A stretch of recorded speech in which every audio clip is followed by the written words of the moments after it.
I'm Duke Ihenacho, safety for the Denver Broncos, and you're watching the Brandon Spano Network. The Brandon Spano Network.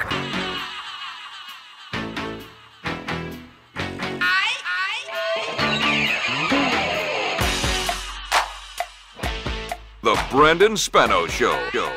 Here's your host, Brandon Spano. Duke, you are one game away from going to the Super Bowl. How big is that for you personally? It was pretty big for me because I've never been in any kind of, championship game throughout my life. I never won a championship when I was in high school. I never even went to a bowl game in college. Last year, we fell short. So this game right here is really huge, and it means a lot. It means a lot. It means a lot for myself, my teammates, and the city and the organization, and all the Broncos fans. It means a lot. You're going against Tom Brady and the New England Patriots. They're a team that beat you earlier this year. You just beat the Chargers. That was another team that beat you. You're almost on a revenge tour. Have you guys approached it like that? Yeah, no question. We approached last game as if we had something to prove. For a number of reasons. One, because they beat us. Two, because everybody the media is saying our defense is struggling and we're not going to be able to get it done. So we have something to prove, and we're on a mission, and we feel like the game that New England got away from us, and we really should have won that game. That's how we feel. And you can ask anybody around. People here have it's kind of like time for the Patriots to get knocked off. Right. People are ready for that. Right. And we've been approaching practice like that, and we're ready for that. How big is it to beat Tom Brady for you guys? I know I talked to Chris on my show. One of the big things that he's bummed about with his injury is he doesn't go get to beat Tom. He really wanted that. How bad do you want that? Probably as bad as anything else, because the Patriots, like I said before, they've been a staple of excellence for the last few years, and they've been to a number of AFC championships and a number of Super Bowls. And if you want to get to the Super Bowl, you got to go through New England. You got to beat them to get into where we want to get to. So it's going to be a huge game, and we're up for the challenge. Your career has been a roller coaster. You came in, you were undrafted. Yeah. You did good enough to make the team. You were put on the practice squad. You come into your second year, lights out in training camp, blew everybody away. They put you in a preseason, killed it in preseason. As you started this season real hot as well. Somewhere towards the middle of the season, you hit a wall somewhere.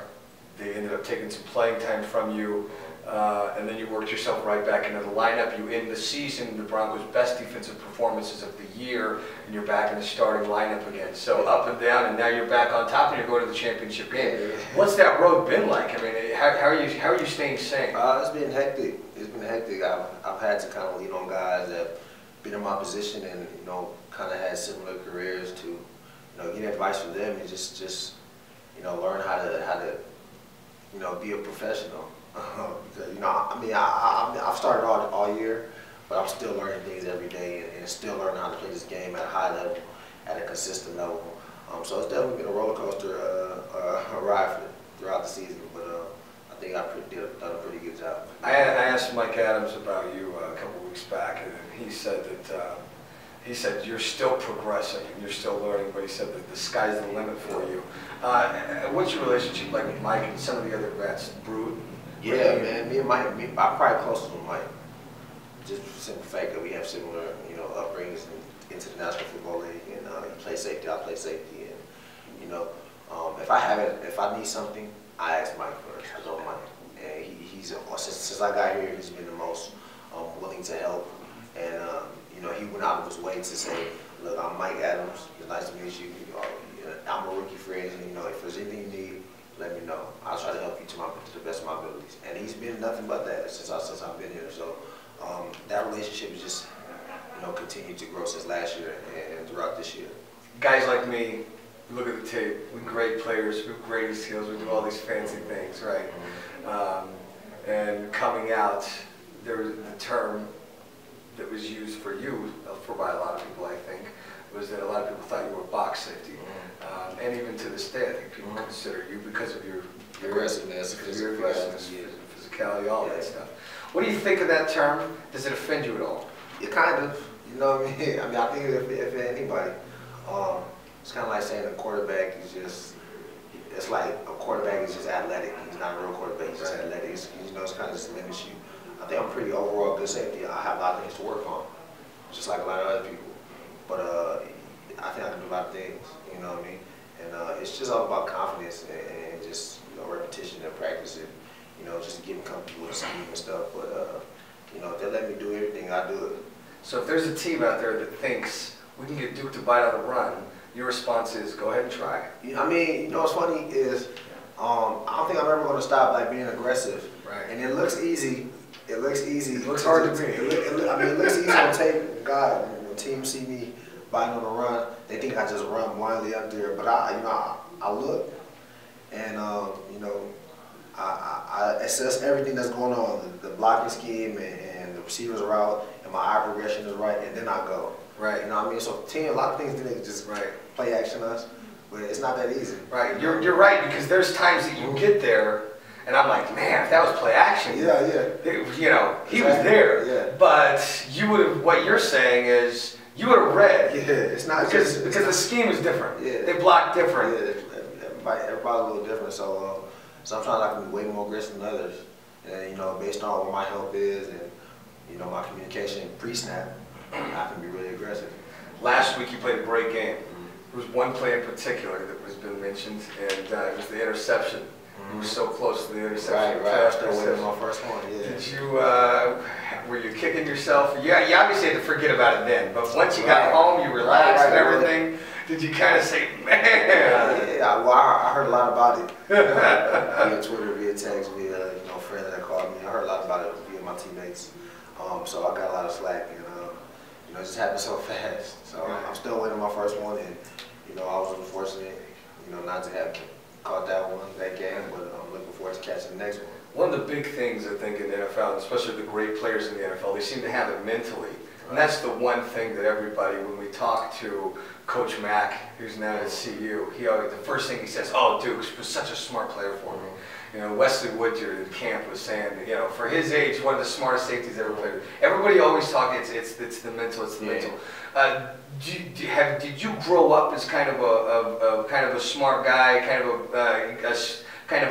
a guy who observes things and studies things and that, or is that something you kind of grew into? Is it your natural? I think I've always been able to pick up things really fast, and after I see it a couple times, I know what to expect really fast, and I think that's probably what people mean when they say I'm a smart player for my age and stuff like that, because I pick up on things really fast. Last year it was kind of hard for me to pick up things because you're just not getting repetitions, you're not getting reps, so it's hard to pick up things like that. But once they just start throwing me in the fire in the off season and OTAs, I started picking up things like that, and I got more comfortable. And things just slowed down. So, is it a situation where they come up to you and say, "Hey, we're going to start putting you in this," or do you just start getting your number called more often? It's OTAs. You just got everybody's going to get reps. You know what I mean? And you got to, depending on the reps you get, you got to make the best of those opportunities. And the little reps that I got, I made the best of the opportunities, and I just got more reps. And eventually, I got bumped up. And then this is just kind of happened, same thing during camp. Right. So let me ask you this.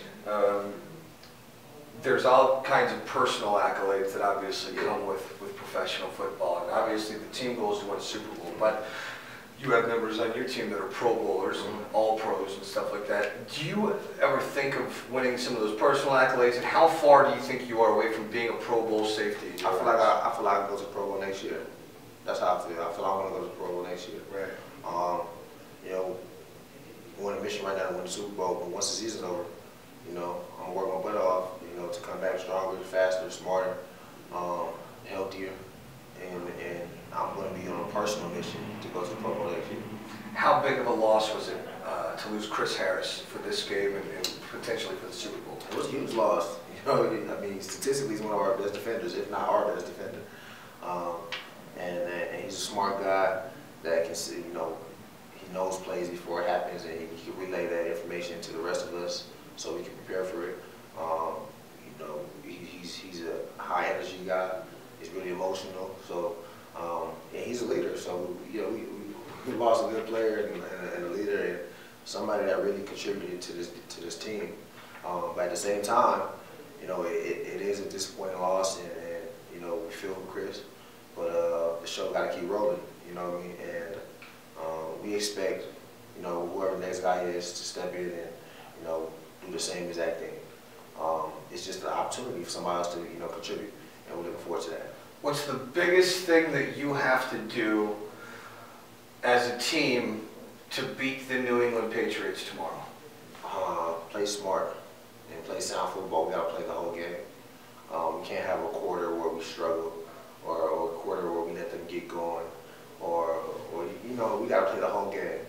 And that's from, you know, first quarter, fourth quarter, the whole game. Because we're almost notorious for like playing, you know, partial game. We play like the best team in the world for 2 quarters, for 3 quarters, and then, you know, 1 quarter let it slip away, you know, and it doesn't look so pretty. But you know, they're just a team they're too good to do that.